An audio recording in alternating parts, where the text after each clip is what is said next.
त्वदम्बुदीनलीनमीन दिव्यसम्प्रदायकं कलोमलोदपापहारि सर्वतीर्थनायकं सुमच्चकच्छनकरचक्रचक्रवाकशर्मदे त्वदीयपादपङ्कजं नमामि देवी नर्मदे नर्मदे हर नमो नमः। તમારા બધાનું સ્વાગત કરું છું આધ્યાત્મિક મહાશક્તિમાં।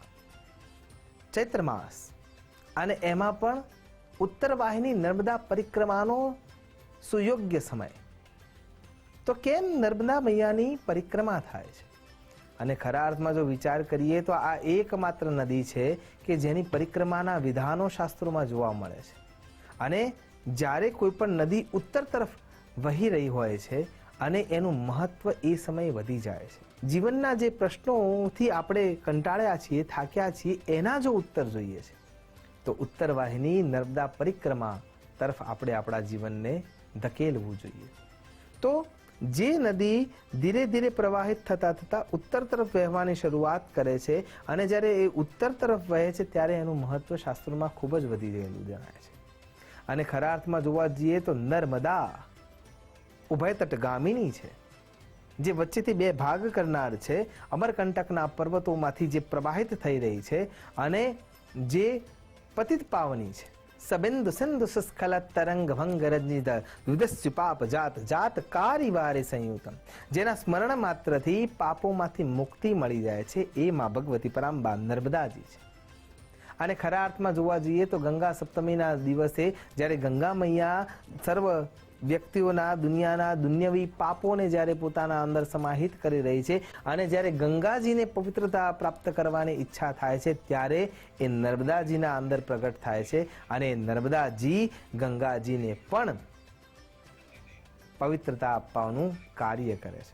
કહેવાનો અહીંયા અર્થ એ છે કે કેમ આ નર્મદાજીના ગુણ આટલા બધા આપણે ગાઈ રહ્યા છીએ।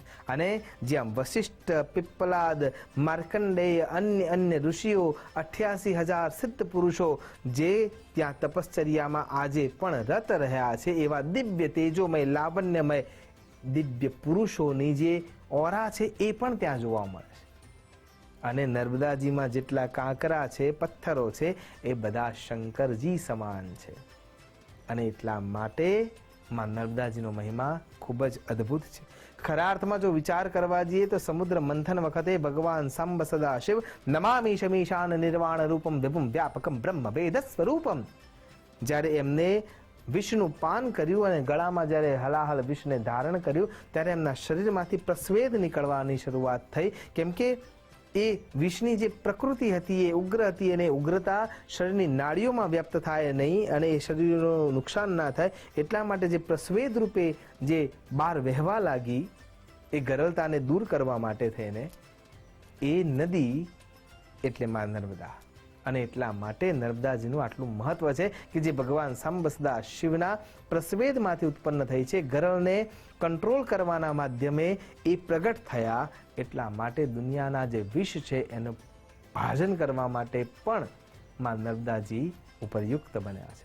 તો ખરા અર્થમાં જો વિચાર કરવા જઈએ તો નર્મદાજીની પરિક્રમા ચૈત્ર માસના પ્રતિપદાથી લઈને અમાવાસ્ય સુધી થતી હોય છે।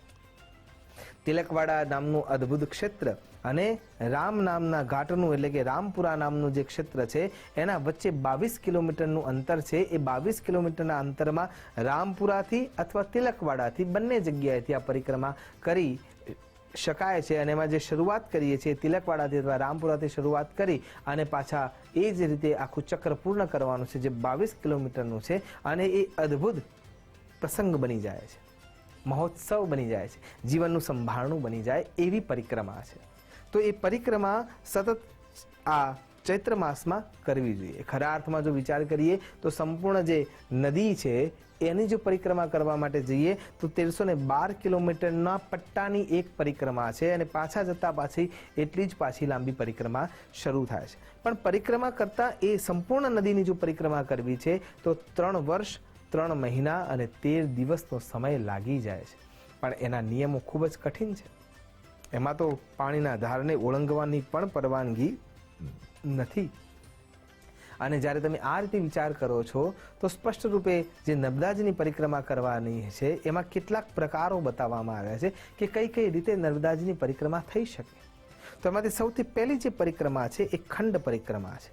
એ ખંડ પરિક્રમા અને બીજા અર્થમાં જોવા જઈએ તો મુંડમાલ પરિક્રમા તરીકે પણ ઓળખવામાં આવે છે. આ મુંડમાલ પરિક્રમા શું છે? જે નર્મદાજીનો ભાગ છે એ નર્મદાજીના ભાગમાં જ્યારે તમે પ્રવાસ કરવા માટે નીકળો છો, યાત્રા કરવા માટે નીકળો છો, તીર્થાટન કરવા માટે નીકળો છો અને જ્યાં તમે રોકાઈ ગયા, એટલે કે માનો કે આજે 20 કિલોમીટર તમે ચાલ્યા છો અને ત્યાં તમે રોકાઈ ગયા, તો પછી પાછા તમે ફરીથી ત્યાંથી જ શરૂઆત કરી શકો એટલી પરિક્રમા તમારી થઈ ગઈ છે.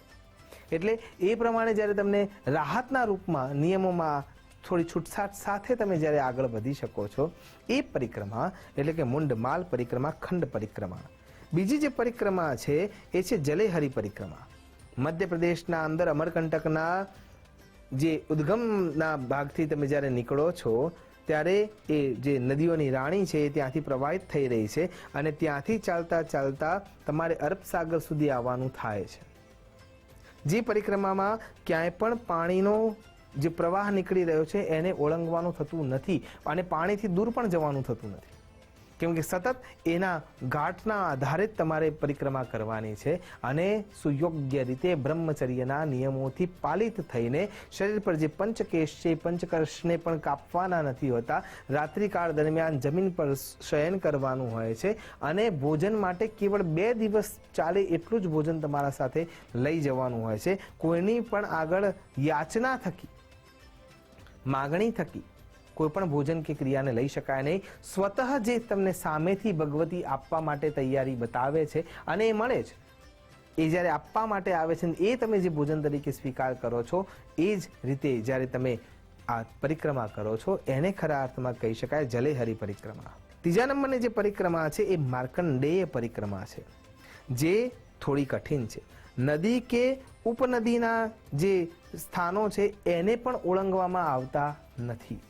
એટલે જ્યારે પરિક્રમા કરવાની તમે શરૂઆત કરો છો તો નદી તો ઓળંગવાની છે જ નહીં, પણ જ્યારે જ્યારે એની જે બીજી સહયોગી નદીઓ છે, ઉપનદીઓ છે, એના જ્યાં જ્યાં વેણના પટ્ટા પડ્યા છે એ પણ ઓળંગી શકાય નહીં. એટલા માટે આ જે માર્કંડેય પરિક્રમા છે એ થોડી અઘરી થઈ જાય છે અને બહુ ઓછા લોકો આ પરિક્રમા કરી શકતા હોય છે. પણ એના માટે સુયોગ્ય મનોબળ જોઈએ અને તપ કરવા માટેની ખરા અર્થમાં તૈયારી જોઈએ, ત્યારે એ પરિક્રમા થઈ શકતી હોય છે. એનાથી આગળ જઈ રહ્યા છે દંડવત પરિક્રમા. આંગળીના વેઢે ગણી શકાય એવા ગણ્યા ગાંઠા વ્યક્તિઓ જ આ પરિક્રમા કરી શકે, કેમ કે એક પગલું માંડીને તરત દંડવત પરિક્રમા કરવાની છે. દંડવત પરિક્રમા એટલે જેમ લાકડી પડી હોય એમ તમે તમારા શરીર દ્વારા એક એક ભૂમિના ભાગને માપતા માપતા ભગવતી પરાંબિકા નર્મદાજીના નામનું સ્મરણ કરતા કરતા ત્વદંબુલી નદી નમીન દિવ્ય સંપ્રદાયકમ કલો મલોદ પાપહારી સર્વતીર્થનાયકમ સુમચ્છ કચ્છ નક્ર ચક્ર ચક્ર વાક શર્મદે ત્વદીય પાદ પંકજમ નમામિ દેવી નર્મદે. આમ ભગવતીનું સ્મરણ કરતા કરતા, દંડવત પ્રણામ કરતા કરતા, નિયમોથી પાલિત થઈને, યુક્ત થઈને જે પરિક્રમા કરવાની છે એ દંડવત પરિક્રમા છે, જે ખૂબ જ અઘરી છે. ત્યારબાદ પંચકોશીય, જે ખરા અર્થમાં સરળ પરિક્રમા છે, જેને આપણે ઉત્તરવાહિની પરિક્રમા તરીકે ઓળખીએ છીએ, જે મેં હમણાં કહ્યું એમ તિલકવાડાથી લઈને રામપુરા અને રામપુરાથી લઈને તિલકવાડા સુધી જે 22 કિલોમીટરનો અંતરાલ છે એ અંતરાલને પાર કરવા માટેનો જે વ્યવસ્થા છે એ પંચકોશીય સરળ એવી પરિક્રમા છે.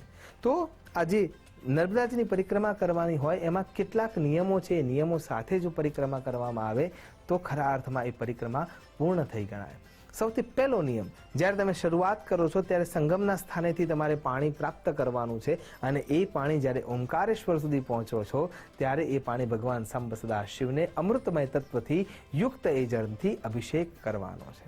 એટલા માટે એ પાણીને સંગ્રહિત કરવાનું છે. બીજો નિયમ, કોઈપણ જગ્યાએ જો શક્ય હોય ત્યાં સુધી જળના પ્રવાહને ઓળંગવાનું નથી. ત્રીજો નિયમ, પંચકેશી જે શરીર છે એ પંચકેશના શરીરમાં જેટલી પણ જગ્યાએ કેશ છે એમાંથી કોઈ પણ જગ્યાએથી કેશ કર્તન કરવાના નથી. ચોથો નિયમ કે એના આગળનો નિયમ એ છે કે અલ્પાહારી ભોજન રહેવાનું છે, હિતભુગ રહેવાનું છે, ઋતુભુગ રહેવાનું છે અને મિતભુગ રહેવાનું છે. એટલે કે ઓછું ખાવાનું છે, જમવાનું ઓછું હોવું જોઈએ, આળસ અને પ્રમાદને ત્યાગ કરવાનો છે, સતત પ્રકૃતિના સાનિધ્યમાં અને મન ભગવતીના સાનિધ્યમાં પરોવી રાખવાનું છે. અસત્ય ભાષણ ના થવું જોઈએ, અહિંસા પરમો ધર્મ એ પણ સાથે રાખવું જરૂરી છે. પોતાના રક્ષણ હેતુ તમે પોતાના બચાવ માટે હથિયારને જોડે રાખી શકો છો, લાકડીના રૂપમાં કે અન્ય પદાર્થના રૂપમાં, પણ કોઈના ઉપર એનો પ્રહાર જો યોગ્ય સમય ન દેખાય તો પણ કરવાનો નથી.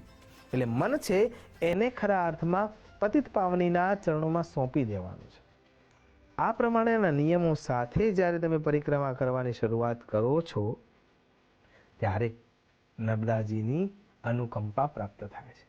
આશા કરું છું ચાહે કઠિન પરિક્રમા હોય કે સરળ પરિક્રમા હોય, કુદરતના સાનિધ્યમાં જાઓ, નર્મદાજીના જે પાણીમાંથી નીકળતા જે ઉત્તમ કિરણો છે એ ઉત્તમ કિરણોને આત્મસાત કરવાનો પ્રયત્ન કરો.